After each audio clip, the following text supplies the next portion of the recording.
Nagnanakaw na sila, libre pa, pogi pa. Eh, di ba mumurahin mo naman talaga? Punyeta.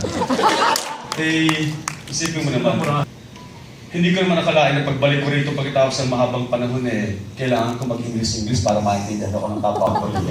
Alam mo, isa sa mga napag-aralan ko, yung palang pagiging agresibo ay mapapagkamalan kang arrogante. Tama.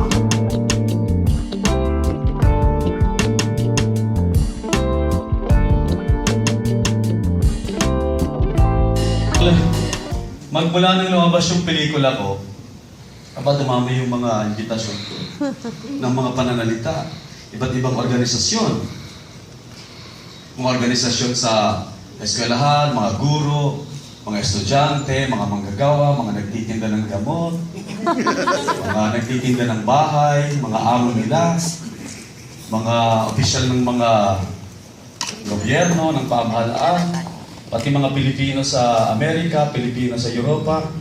Inimbitahan ako, halos nauubos yung araw sa kalendaryo. Isa lang naman ang gusto nila. Mura-murahin ko yung mga opisyalis na pumbato sa aking pamahalaan.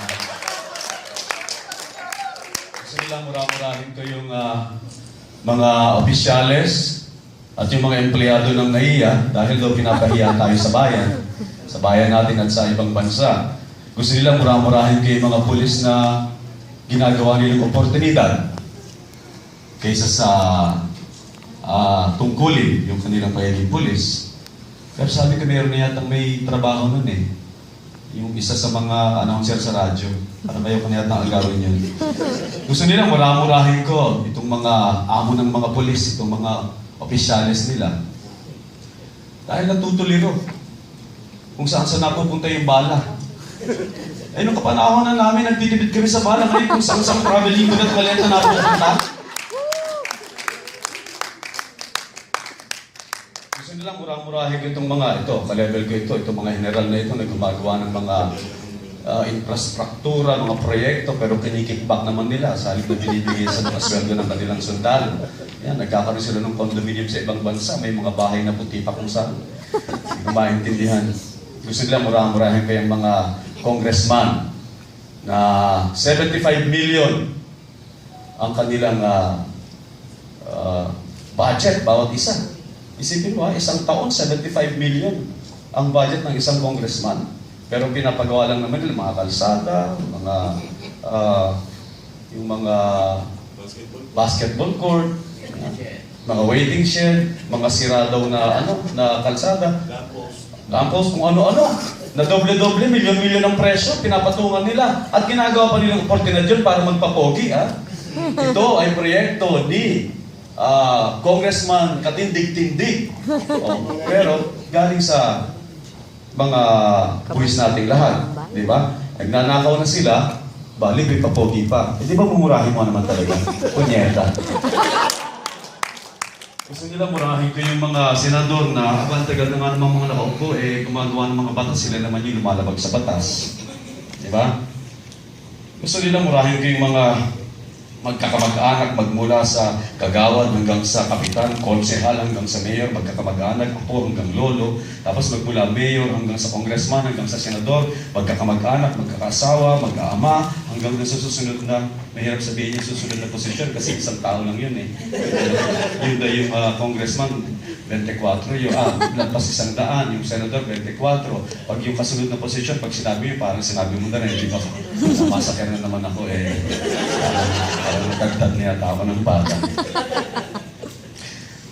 Pero meron akong hindi talaga mamamura kahit ako'y assassinate. Kahit tumakbo pa ako ng presidente, hindi ko mamamura yung isang ngayon, yung papa.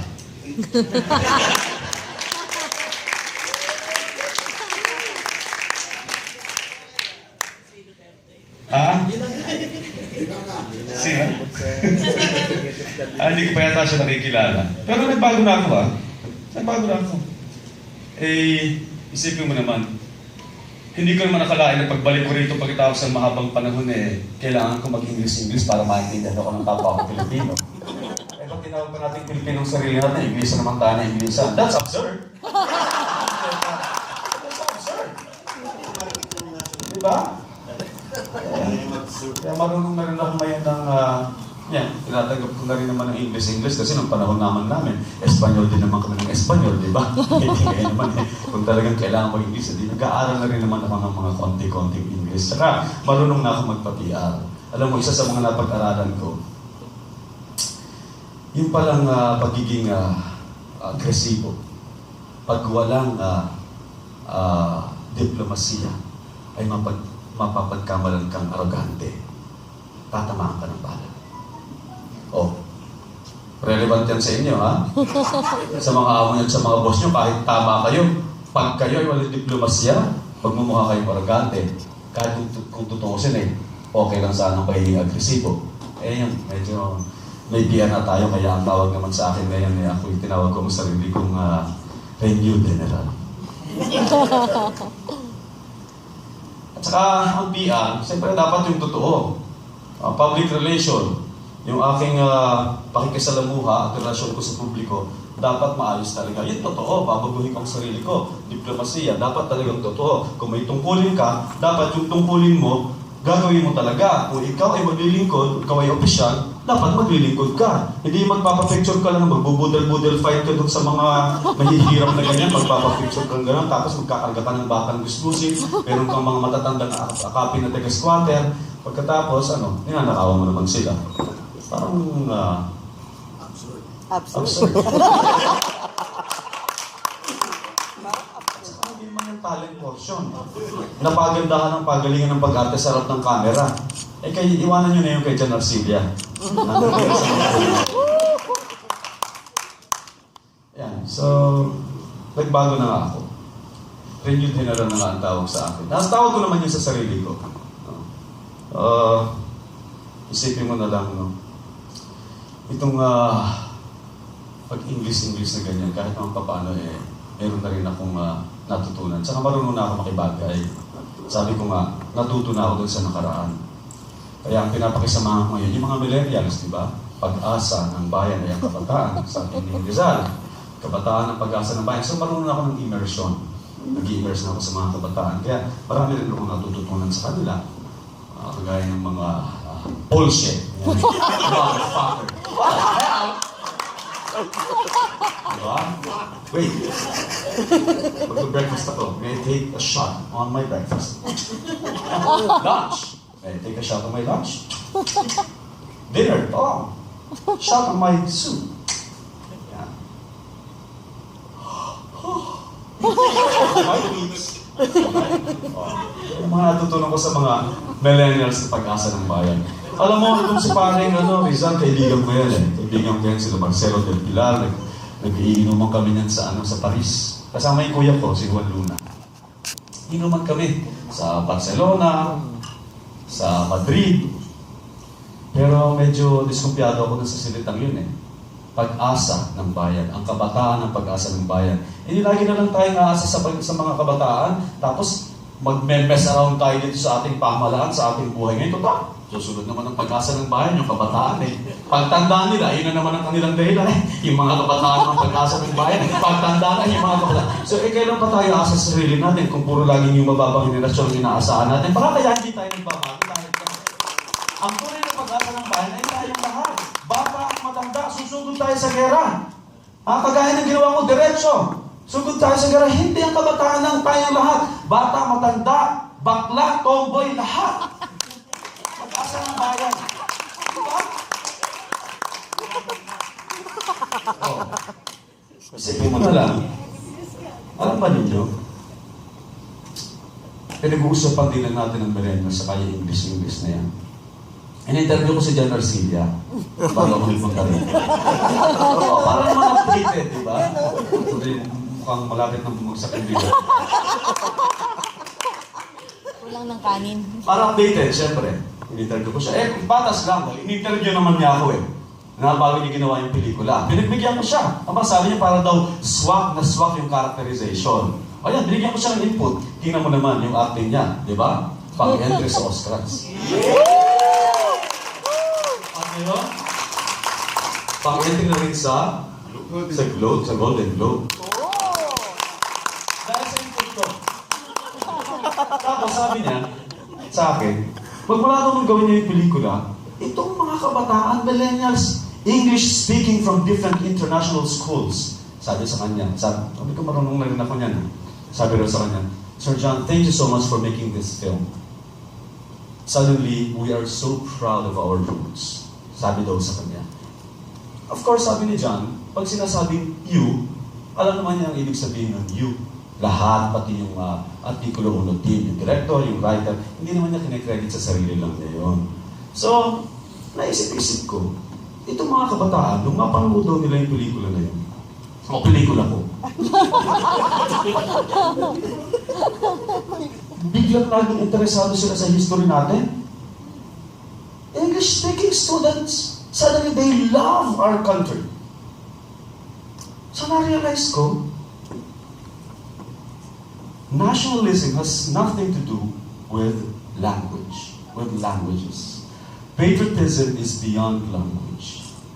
Nung sabihin ni Rizal na ang hindi magmahal sa sariling wika ay higit pa sa hayop at balansang isda, ang ibig sabihin ng wika ay ang ating kaluluwa. Ang pagka-Pilipino. Hindi ang salita, hindi ang lengguwahe. Saan ba nanggaling ang salita at lengguwahe? Lahat ng bansa ay dumaan. Dumaan sa kolonisasyon at pagsasalin lahi. Walang isang salita ang bawat bansa. Lahat ito ay pinagsalo-salo at pinagsama-samang salita ng mga kolonya, ng mga dumalo at umalis na bansa. Kaya hindi niya ibig sabihin na salita. Ang ibig niyang sabihin ay ang kaluluwa. Ang hindi magmahal sa sariling kaluluwa ay higit pa sa hayop at malansang isda. Yan ang ibig sabihin ni Rizal. Kaya kahit English ka ng English, kung mahal mo ang bayan mo at gusto mong maglingkod, dapat ka maging lingkod, hindi mabuti naman. Di ba? Eh kaysa sa Tagalog ka ng Tagalog, nakabaro ka pa, magnanakaw ka naman.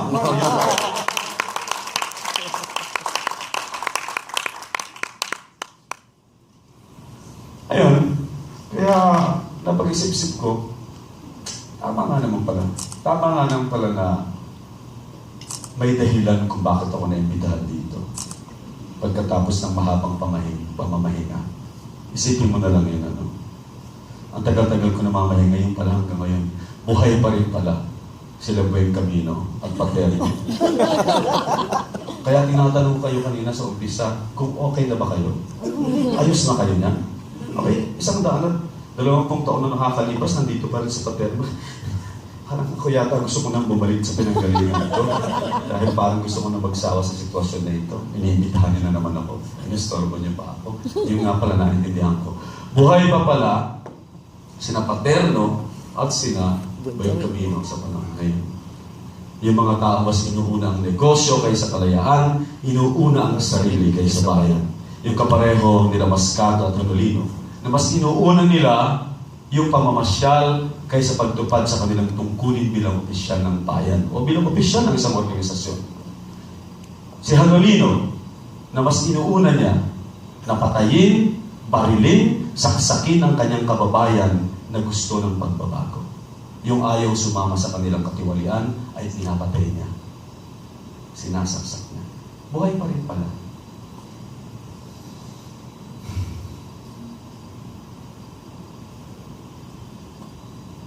So, okay pa kayo?